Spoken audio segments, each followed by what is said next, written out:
ابو المتوکل ناجی علی بن داؤد نے بیان کیا، انہوں نے کہا کہ میں جابر بن عبداللہ انصاری رضی اللہ عنہ کی خدمت میں حاضر ہوا اور عرض کیا کہ آپ نے رسول اللہ صلی اللہ علیہ وسلم سے جو کچھ سنا ہے ان میں سے مجھ سے بھی کوئی حدیث بیان کیجیے۔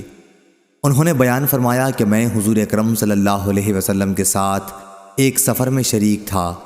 ابو عقیل راوی نے کہا کہ مجھے معلوم نہیں یہ سفر جہاد کے لیے تھا یا عمرے کے لیے واپس ہوتے ہوئے۔ جب مدینہ منورہ دکھائی دینے لگا تو آن حضرت صلی اللہ علیہ وسلم نے فرمایا، جو شخص اپنے گھر میں جلدی جانا چاہے وہ جا سکتا ہے۔ جابر رضی اللہ عنہ نے بیان کیا کہ پھر ہم آگے بڑھے، میں اپنے ایک سیاہی مائل سرخ اونٹ بے داغ پر سوار تھا، دوسرے لوگ میرے پیچھے رہ گئے، میں اسی طرح چل رہا تھا کہ اونٹ رک گیا تھک کر۔ حضور اکرم صلی اللہ علیہ وسلم نے فرمایا، جابر اپنا اونٹ تھام لے۔ آپ نے اپنے کوڑے سے اونٹ کو مارا، اونٹ کود کر چل نکلا۔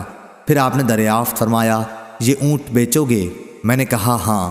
جب مدینہ پہنچے اور نبی کریم صلی اللہ علیہ وسلم اپنے اصحاب کے ساتھ مسجد نبوی میں داخل ہوئے تو میں بھی آپ کی خدمت میں پہنچا اور بلاد کے ایک کونے میں نے اونٹ کو باندھ دیا اور آن حضرت صلی اللہ علیہ وسلم سے عرض کیا، یہ آپ کا اونٹ ہے۔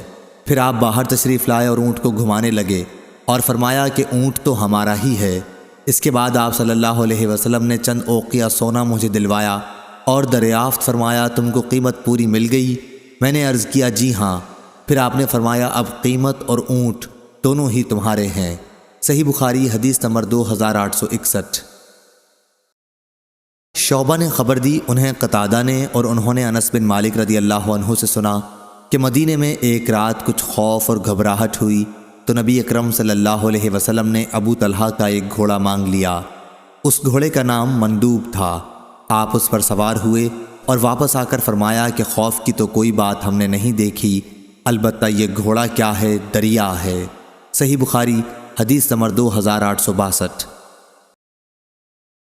عبید بن اسماعیل نے بیان کیا ابو اسامہ سے، انہوں نے عبید اللہ عمری سے، انہوں نے نافع سے اور ان سے ابن عمر رضی اللہ عنہ نے کہ رسول اللہ صلی اللہ علیہ وسلم نے مال غنیمت سے گھوڑے کے 2 حصے لگائے تھے اور اس کے مالک کا 1 حصہ۔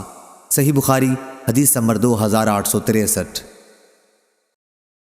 سہل بن یوسف نے بیان کیا، ان سے شعبہ نے، ان سے ابو اسحاق نے کہ ایک شخص نے برا بن عازب رضی اللہ عنہ سے پوچھا، کیا حنین کی لڑائی میں آپ لوگ رسول اللہ صلی اللہ علیہ وسلم کو چھوڑ کر چلے گئے تھے؟ برا رضی اللہ عنہ نے کہا ہاں، لیکن رسول اللہ صلی اللہ علیہ وسلم فرار نہیں ہوئے تھے۔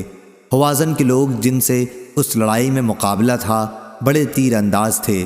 جب ہمارا ان سے سامنا ہوا تو شروع میں ہم نے حملہ کر کے انہیں شکست دے دی، پھر مسلمان مال غنیمت پر ٹوٹ پڑے اور دشمن نے تیروں کی بارش ہم پر شروع کر دی۔ پھر بھی رسول کریم صلی اللہ علیہ وسلم اپنی جگہ سے نہیں ہٹے۔ میں نے دیکھا کہ آپ اپنے سفید خچر پر سوار تھے، ابو سفیان بن حارث بن عبد المطلب رضی اللہ عنہ اس کی لگام تھامے ہوئے تھے اور آپ صلی اللہ علیہ وسلم یہ شعر فرما رہے تھے کہ میں نبی ہوں، اس میں جھوٹ کا کوئی دخل نہیں، میں عبد المطلب کی اولاد ہوں۔ صحیح بخاری حدیث نمبر 2864۔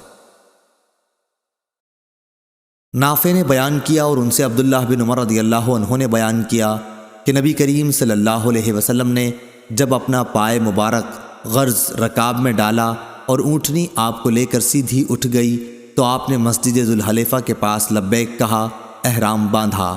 صحیح بخاری حدیث نمبر 2865۔